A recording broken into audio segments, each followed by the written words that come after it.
Aimons le Congo, c'est votre émission sur la citoyenneté, une émission éducative visant à lutter contre les antivaleurs qui gangrènent notre société. Aimons le Congo, c'est donc un souci permanent pour un nouveau décor, une nouvelle image de la société congolaise. Soki olingi mboka na yo okobatela yango na bwanya nyonso pe na bokebi nyonso. Ndeti na Aimons le Congo. Kala mingi te tozoya. Eza likambo ya mabele ya mboka. Tozanga ti.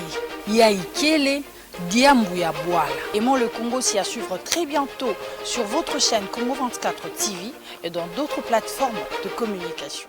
Très heureux de vous retrouver dans le cadre de notre émission Aimons le Congo. Mesdames et messieurs, bonjour. Nous vous remercions d'avoir choisi notre chaîne de télévision Congo 24 dans le cadre de l'agriculture ce jour. Monsieur Fayulu est à notre honneur. Monsieur, bonjour. Bonjour, monsieur. Et le Cameroun est le papa pour la lelo. Naye na likambo agriculture. Oui. Parce que na sala kamilanga. Oui. Na fandi na kaluka na utaka mboka. Oui. Na kaluka na yaka pona kutangisa bana. Ezali résidence temporaire principale eza na mboka na Kenge secteur Dinga. Secteur na Dinga. Papa, musala na yo osala ya bilanga. Biloko nini osaka na bilanga na yo? Na sala ka fufu masangu nguba. Mais na production na yo masango na nguba. Donc nyonso ne c'est sérieux que makamuna yo nyonso ezala bien na ndako na yo. Oui, na lia saka famille na nga na nguba na kotsa ka bango na nguba fufu masango. Papa ye biso na ndenge ni musala na yo esala maka na bilanga na yo tilelo. Bilanga na nga na sala ka nguboye. Na mbula moko tozaka na 2 saisons. A na B. Bon, awana na Kikongo elingi koloba Kimwanga. Bon, B elingi koloba Kitsuria. Neti sikoyo tokolona nguna septembre oyo. Septembre déjà babandi kolona. Oba bengi Bitsuria. Bon, na 12 mois babandi kokata. Soki esili tolona kangu janvier ou février. Pona kolongola na 6e mois. Donc tozaka na 2 saisons ya kolona bilanga. Bilanga na ngai ebotaka, mais eloko nini ezopesa nga pasi. Transport, c'est là. Mais la route principale d'ici Kinshasa est Kikwit, c'est très propre. Ah, papa donc au lobby que banda aoti Kikwit, zele zali kitoko. Très propre. Mais eloko ni soko sala que non makambongo biloko epola na kati ya bilanga. Bon, benzele ngunda ezalité. À gauche droite ezalité principale, c'est très propre. Mais pour côté na bomboka disons distance à 100 km 60 200 mituka kendekete. On peut faire 2 mois pour moni mutuka te. Il faut yo moko longo na mboko yo ko mutuka mais pas si. Ba ko juger ba condition belé biloko kuna ezoko. Yeba kama sangu soko longoli na ilanga. Et ça lui disons retard ya 3 mois 4 ekoti banyama. Ekoti banyama. Donc comment expliquer? Tango ko ya oriyo te kango 60 050 ekiti na 30 35. Mais na mboka na bino na Kenge direction ni nokotela kapona ukona bilanga na bino. Bukanga Lonzo. Ah, okotaka na Bukanga Lonzo nzeleke ndako Songolunda. Oui, oui. Surtout na Songolunda wana, il y a beaucoup de produits. Il y a beaucoup de produits à Songolunda. Mais bato basala ka 6 mois ba moni mutuka. Papa kasi yo moko bilanga nini ngamo na na bimisaka nguba fufu masango. Oui. Na maboko na sala ka ngamoko. Lokoko sala demi hectare na bimisi 25 sacs. 25 sacs yo moko. Ngamoko. Na bimisa pe 45 sacs ngamoko. Mais si on a bien 45 wana makoki ezalaki tena yawa na sala 3 mois pona zo mutuka na ke kutokuna biloko ekota banyama na zwaki mbongo penza te. Alors siko no zodu ko soutien basunganga na sala na zonga soki basunga na zongi na kusala coopérative lisanga na bomboko na kutenda bomboko na sangisi batu ke bo sala bilanga mituka boya parce que ndenge na zabu soki soutien azalite siko kokangisa ngai tangu na kena bomboko na sensibiliser batu na sala coopérative que non to sala bilanga mboko na mboko to kosala boy to sali réunion mboko bo sala elanga ya lisanga ya coopérative mais yo moko pe sala poto zo produit mboko moko soki ebimisi disons 250 150 soki na sensibiliser disons 100 village ou 50 combien to kozwa au mona o masango ezokota facile.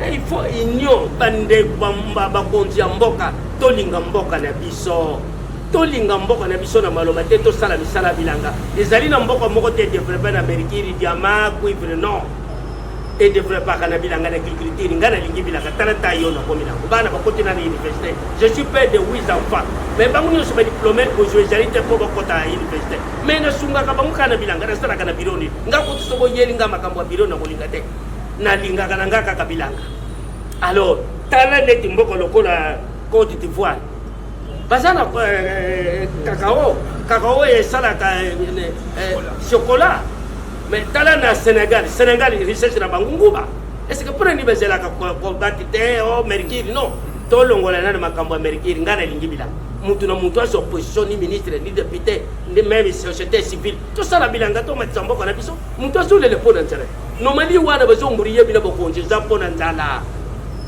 kenge to ko songo lunda yena ndamu nani kasaya yena ndamu kota yena ndamu tangu bakusangisa bilo bokita comme akatalo po produire kota kamuke ekota kamuke me kote wuti tango ko ekokita yangu moko bakokita te to mona kanete ngana yaka mukolo mususu na yaka na 125 ya masango na yawo na kuti masango etuli orieto te kangu 60 to te kasaki na 35 mais sikoto yebisi batu na nzela ya ba barrière ke masango ekitiko kitsape ba droit surtout tracasserie ya nzela bandundu ne comprends pas tracasserie wana ya nzela bandundu mais papa donc tracasserie ils ont continué les lots au moins papa journaliste ce que loko elombi elembisi ba travailler na mboko ya wana ayena 50 saki oriya zo ata 400 millions zo 150 de ba tracasserie eleki tracasserie eleki ya nguba tomboko ba lembi ko sala bilanga ya masangu na nguba ayaki na 100 saki deka saraki calcul na kuteka saki na 50 azo ata moi 3 millions azo se trouver les 300 000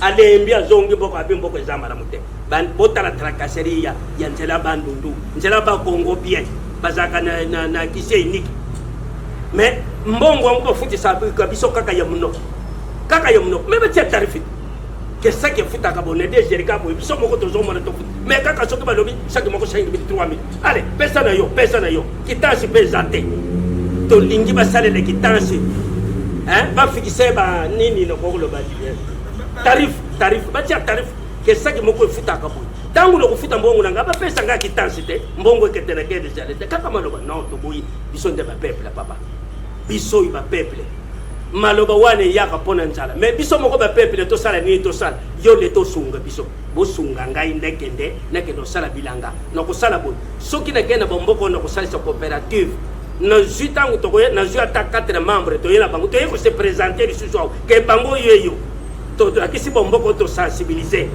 alors tangu na ko kende ko sala récolte que bino mboko bo bimisi combien na yena papier na principe na pe na journaliste awa que no 50 mboko ba bimisi produit bo itozo zele mutu pa à part ça na zana likambo yego do ba de bino bo konji to linga mboko na biso to zala risanga tata bo mama bo mo konji moko na féliciter pour na ba konji na biso kimia e koti na mboka bakulu na ba diminer félicitations pe likambo président sali o bibembe ko makana nda kutena a toka to sepeli makasi pona fandi mingi na Brazzaville ba mema ka bembe na ndakute e banda ko kotsa mindondo makasi e bembe yeto bobomi lokola biso ba bandi boy obomi o salibo mais yo mwana tango tambola ko kebaka l'état de loi nzolo ba ni 20 ba to bazana ndako yo bimi 001 inen soki ba beti yo bakangi yo isa mabe ya l'état alors to lingana bon papa bilanga na yo kolongwa nzela prince principal bilanga na yo eza à peu près na kilomètre combien bon eza côté mususu eza 75 côté mususu 100 côté na kende ko sala mais na ndenge na yo oza capable de réunir à peu près combien de membres ya coopérative na bino ebele kutu na kutanga te ebele kutu soki na bimbi boy oyoka bakumisi Martino salili kamwango bon avant na ya na ebisaki bango boyoka ngai nzamba sunga ngai boyo nelelaki mingi merci pour la sieno merci nzamba sunga bino ekende na kubando changu no lusambu po ekende musika na lelaki mingi na mboka ngai milana kuyamba nga nzambi makaniso na zana ngo nelinga kana nga be bilote biso na bandu toliaka na bilanga bosunga nga nekende kutu 50 mboka ezamuke bai na yebeni donc bosunga nga vale kende nekendo sala coopérative donc yangwana na s'adresser na gouvernement pe na bakonjo bazana moyen papa na ndenge omoneli makambo sikoyo na ndenge pe makambo ezokende nayebi ke makambo nyonso oyo oyeli biso awa ezali makambo ya bilanga tozo espere ke makambo nyonso esalama na kati ya bilanga epuis bilanga yo moko otiko oyebisa biso ke yango moto ekotindaka mboka ekende liboso kasi sikoyo ozwi oyebisa biso ke no badifficulté na bino ezali au niveau ya mituka yo moko banda kosala ndenge nini po biloko na yo esombama bien banda mboka ti awa na banda kosala boye soki naza na 50 sac na contacte bato mosusu mpo bapatron bajija koza na combien de sac eza na combien ntango nakoya koloba toza na 150 sac mutuka na ngai ekotaka 200 na sensibilize tokangi 200 na depo na yawa nayebisi patron toza na 200 sac lokola mani amemaka ba 180 160 toza na 200 sac ale patron andimi ajijaka nga mbongo ya mazuti mais omona ezali te okende kodefa yango intere ntango odefa yango intere opesi eza garanti na bango ntango biso oza na biloko te bapatron mpe bakoma bayebi mbongo wana basengaka ya mazuti garanti soki opesi ye ntango koya kozongisa no mbongo ya mazuti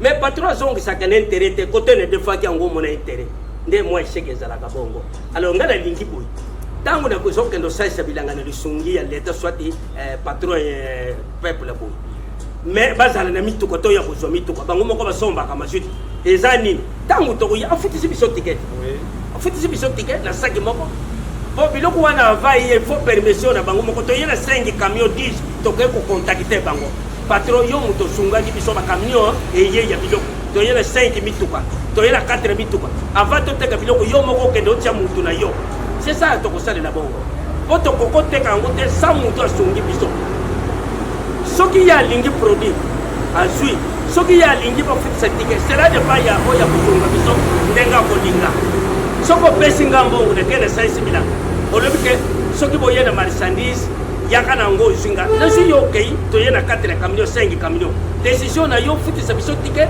ou bien ozwa biloko na balance c'est comme ça.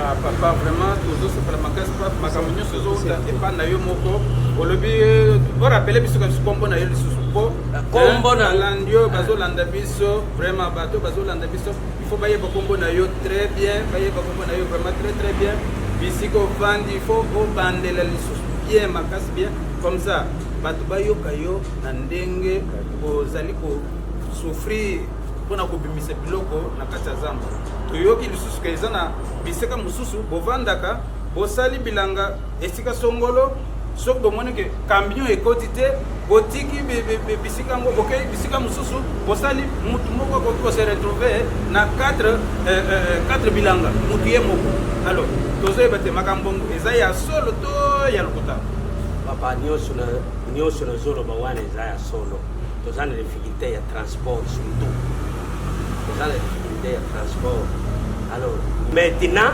toza na difficulté ya transport ntango biso tokosala biloko par brève tokoya biloko etikeli soki leta asungi biso to patron moko boye ntango tokoya na biloko akopesa biso délégation na ye tokende ye tina bamboko wana mona ndenge tosalisaka bareunion yambo ya liboso na boseni yango wana soki nake sikoyo na sensibilize nayebisi bango ke nake kozwa délégué oyo ya coopérative na biso aya kotala ndenge nini tosali makambo na mboka nde na kolinga bongo soki leta asungi to un individu patron asungi pesa ngai mutu opesi nga mutu wana tokende na bamboka tala mboka réunion yango esalamaka boye to réunir biloko na biso na coopérative na biso c'est comme ça toza na pasi ya transport alors na kokatisa bilanga nga moko na maboko na kokoka te il faut moi financement ezala donc na ndenge oye sikoyo elakisi ke tokomi na cadre ya coopérative nde oye ko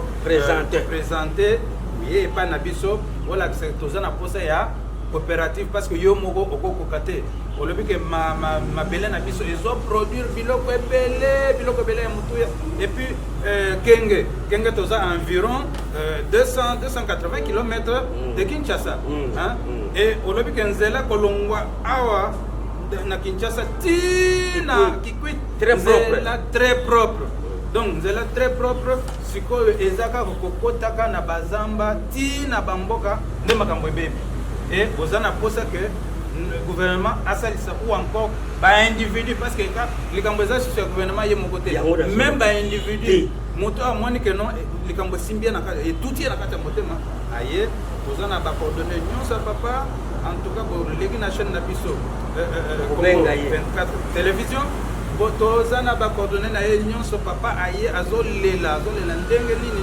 biloko zo kombolaka na bazam alors que na kisasa bata bazo kufakanza donc tozana kati ya paradoxe moko tozo comprendre que donc papa tozana esengo moko nene na ndenge to yambio est-ce que ozana liloba soko ko senge papa bon liloba soka da senge papa konji tozana boyo ko nini il nous fait la force total la cap président na ba député na biso société civile to lingana to zara bo moko bande ko pardon koloba wana ko fite loko moko te misala nde bilanga koloba to lobi ko solution ko zo amate to sala nde misala na sengi bona gouvernement soit société civile patron za na bon abenga nga ya message jali awona cheno abenga nga sala mo quelque chose to sala bilanga e ko sunga pe mboko te soki to na 10 minutes to 5 minutes to kawa ko sepelete.